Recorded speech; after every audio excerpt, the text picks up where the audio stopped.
आज हम बहुत ही कॉमन टॉपिक के बारे में बात करने जा रहे हैं जिसे कहते हैं पीसीओएस या पीसीओडी।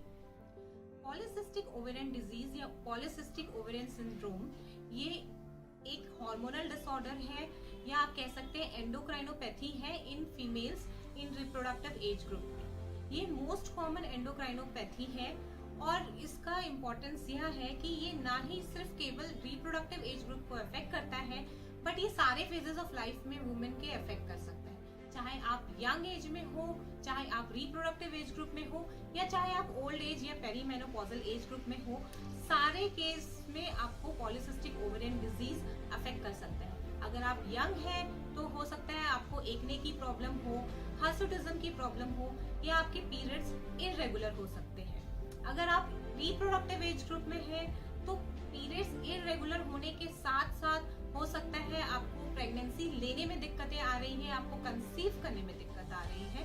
अगर आप ओल्ड एज ग्रुप में है या पेरीमेनोपॉजल एज ग्रुप में है तो लॉन्ग टर्म कॉम्प्लिकेशंस भी हो सकते हैं पॉलीसिस्टिक ओवेरियन डिजीज की वजह से। तो ये लॉन्ग टर्म कॉम्प्लिकेशंस यानी आपको पीसीओ की वजह से डायबिटीज हो सकता है, आपको हाइपरटेंशन हो सकता है, आपको ओबेसिटी अगर है तो ये पीसीओएस को वर्सन करेगा।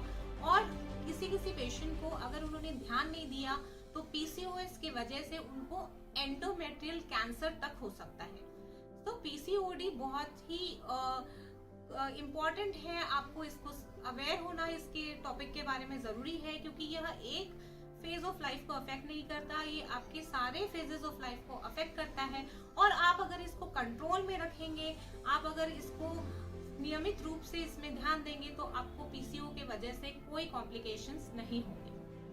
तो आइए बात करते हैं कि हम कैसे पीसीओडी को मैनेज करें। पीसीओडी को मैनेज करने के लिए सबसे इम्पोर्टेंट जो फर्स्ट लाइन मैनेजमेंट हम कहते हैं वो होता है लाइफस्टाइल मैनेजमेंट। लाइफस्टाइल यानी हमें अपने डाइट पे वर्क करना है, हमें एक्सरसाइज करना है, हमें बिहेवियरल स्ट्रेटजी अपना ठीक करना है, हमें अपना स्लीप पैटर्न ठीक करना है और साथ ही साथ हमें हाइड्रेशन भी अपना मेंटेन करना है। और इसमें साइकोलॉजिकल इम्पैक्ट्स भी होते हैं, इसलिए हमें योगा, मेडिटेशन, उस पीसीओडी को हर तरीके से अगर हम हिट करते हैं तो हमें आसानी हो जाएगी कि हम पीसीओएस पेशेंट अगर है तो हम पीसीओ को डील कर सकें। सो लाइफस्टाइल में हम सबसे पहले बात करेंगे अपनी डाइट के बारे में। सो डाइट कैसा होना चाहिए अगर आप पीसीओडी पेशेंट है तो इसके कुछ बेसिक पॉइंट्स मैं आपको बताऊंगी। आपको ऐसा डाइट लेना चाहिए कि जो बैलेंस डाइट हो। बैलेंस्ड यानी अगर आप अपने प्लेट को 4 पार्ट्स में डिवाइड करते हैं तो हाफ ऑफ द प्लेट में फ्रूट्स प्लस वेजिटेबल्स और हाफ ऑफ द प्लेट में 1/4 पार्ट में आपका प्रोटीन युक्त आहार लीजिए आप।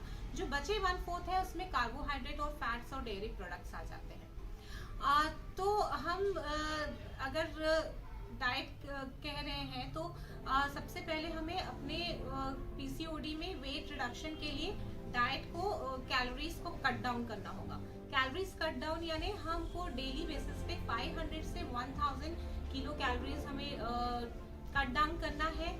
और यह हम कर सकते हैं अगर हम प्रॉपर डाइटिशियन का कंसल्टेशन ले, अगर हम काउंसलर से जाके मिले और प्रॉपर डाइट अगर फॉलो करते हैं। वो बहुत सारे फैक्टर्स के अनुसार आपको डाइट चार्ट देंगे और उसमें आप अपने डाइट को प्रॉपर अगर मेंटेन करते हैं।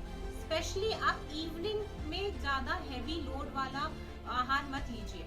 अगर इवनिंग में हम ज्यादा लेते हैं तो उसे डाइजेस्ट करने में प्रॉब्लम होता है। अगर मॉर्निंग में हम अगर प्रॉपर अपनी डाइट को स्प्रेड करते हैं, लाइक अगर आप 3 मील्स लेते हैं तो ऐसा कहा जाता है कि आप स्मॉल फ्रीक्वेंट डाइट लीजिए, यानी अपने मील्स को आप 5 to 6 मील्स पे स्प्रेड कीजिए। अगर आप 5 to 6 मील्स पे स्प्रेड करते हैं तो आपका हमेशा मेटाबॉलिज्म हमिंग रहेगा और आपको एक्स्ट्रा क्रेविंग नहीं होगी। एक्स्ट्रा क्रेविंग लाइक स्वीट्स के लिए या आपको जंक फूड्स के लिए आपको एक्स्ट्रा क्रेविंग नहीं होगी क्योंकि आपका मेटाबॉलिज्म हमिंग है, आपने स्मॉल फ्रीक्वेंट डाइट्स पे अपने प्रॉपर डाइट को स्प्रेड किया हुआ है। फिर आपको हाइड्रेशन प्रॉपर लेना चाहिए। हाइड्रेशन प्रॉपर यानी 2 to 3 लीटर्स ऑफ वाटर आपको डेली लेना है। अगर आप कार्बोहाइड्रेट लेना चाहते हैं तो कार्बोहाइड्रेट ऐसा लीजिए जो लो ग्लाइसेमिक इंडेक्स वाला कार्बोहाइड्रेट है। लो ग्लाइसेमिक इंडेक्स कार्बोहाइड्रेट यानी जो स्लोली डाइजेस्ट होता है और आपका मेटाबॉलिज्म उसमें मेंटेन रहेगा और स्लोली डाइजेस्ट होने की वजह से आपको बार बार भूख नहीं लगेगी। तो ऐसे डाइट जैसे जो फ्रूट्स हो गए, स्टार्ची वेजिटेबल्स हो गया, या आप होल ग्रेन लीजिए, एग या डेयरी प्रोडक्ट्स लीजिए, तो इसमें आपको लो ग्लाइसेमिक इंडेक्स वाले कार्ब्स मिलेंगे। और आपको रिफाइंड कार्बोहाइड्रेट नहीं लेना है, जैसे मैदा हो गया, वो आपको नहीं लेना है। अपने किचन में आप 5 चीज़ें, वाइट वाली चीज़ें अवॉइड करिए। मैदा, शुगर, फिर आलू हो गया, नमक हो गया, उसको कम मात्रा में लीजिए, या वाइट राइस, वाइट ब्रेड, इस सारी चीज़ों को आप अगर अच्छे से संतुलित करके लेते हैं तो आपका पीसीओ में काफ़ी आपको राहत मिलेगी। ऐसे डाइट लीजिए जिसमें विटामिन डी की मात्रा अच्छी है, कैल्शियम की मात्रा अच्छी है, माइक्रोन्यूट्रिएंट्स की मात्रा अच्छी है। सो आपको प्रॉपर अपनी डाइट में ध्यान देना है, और अगर आप डाइट में ध्यान देते हैं तो आपका वेट जरूर रिड्यूस होगा। इसके बाद हम बात करेंगे एक्सरसाइज के बारे में। एक्सरसाइज आप कुछ भी कर सकते हैं, आपको फिजिकल एक्टिविटी अपनी बढ़ानी है। हम कहते हैं कि पर वीक एटलीस्ट 150 मिनट से आपको स्टार्ट करना है, यानी डेली बेसिस पे एटलीस्ट आधा घंटा आपको फिजिकल एक्टिविटी अच्छी बढ़ानी है अपनी। और आप एक्सरसाइज कुछ भी कर सकते हैं, जैसे आपको अगर ब्रिस्क वॉकिंग पसंद है, आप ब्रिस्क वॉकिंग करिए। अगर आपको वॉकिंग भी नहीं कर पा रहे हैं तो आप बैडमिंटन खेलिए, आप स्विमिंग करिए। जो गेम्स पसंद है, आउटडोर गेम्स, आप वो कर सकते हैं। तो आपकी फिजिकल एक्टिविटी बढ़ेगी और आपको पता भी नहीं चलेगा कि आपको पीसीओडी में कितना फायदा मिल गया है। क्योंकि रिकमेंडेशंस है कि 5 to 10% भी अगर आपका बॉडी वेट आप मैनेज कर पाते हो तो आपका अंडाशय से अंडा बनने लगता है, आपके मेंस्ट्रुअल साइकिल रेगुलर हो जाते हैं और पीसीओडी में कॉम्प्लिकेशंस नहीं होते। तो आप अपने डाइट में ध्यान दीजिए, अपने एक्सरसाइज में ध्यान दीजिए, आप स्लीप पे 6 to 7 आवर्स स्लीप लीजिए और अपने हाइड्रेशन को आप मेंटेन करिए। फिर इसके बाद ये अगर आपने लाइफस्टाइल को हिट कर लिया है तो डॉक्टर्स आपको कुछ मेडिसिन प्रिस्क्राइब कर सकते हैं या कुछ इंजेक्शंस आपको दे सकते हैं, ताकि आपके अंडाशय से प्रॉपर अंडा बने और आपकी ओव्यूलेशन सही तरीके से हो। तो अगर हम मेडिसिन के द्वारा या इंजेक्शंस के द्वारा अगर अंडा बन जाता है तो किसी पेशेंट को नॉर्मल ट्राई करने के लिए बोल सकते हैं, या कुछ सिंपल मेथड यानी IUI का मेथड से भी पीसीओडी में प्रेगनेंसी हासिल हो सकती है। और लास्ट जो थर्ड लाइन ऑप्शन होता है वो होता है IVF। सब पेशेंट्स को नहीं लगता, ओनली 20% पेशेंट्स ऑफ पीसीओडी ही ऐसे होते हैं जिनको IVF की जरूरत होती है।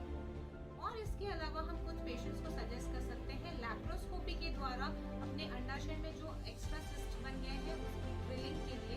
और लैप्रोस्कोपी ड्रिलिंग अगर हम करते हैं तो कुछ पेशेंट्स में लाइक पीसीओ पेशेंट्स में हम लैप्रोस्कोपिक ओवरी ड्रिलिंग का सजेशन देते हैं, या जिनमें बहुत ज़्यादा हार्मोनल डिसऑर्डर है,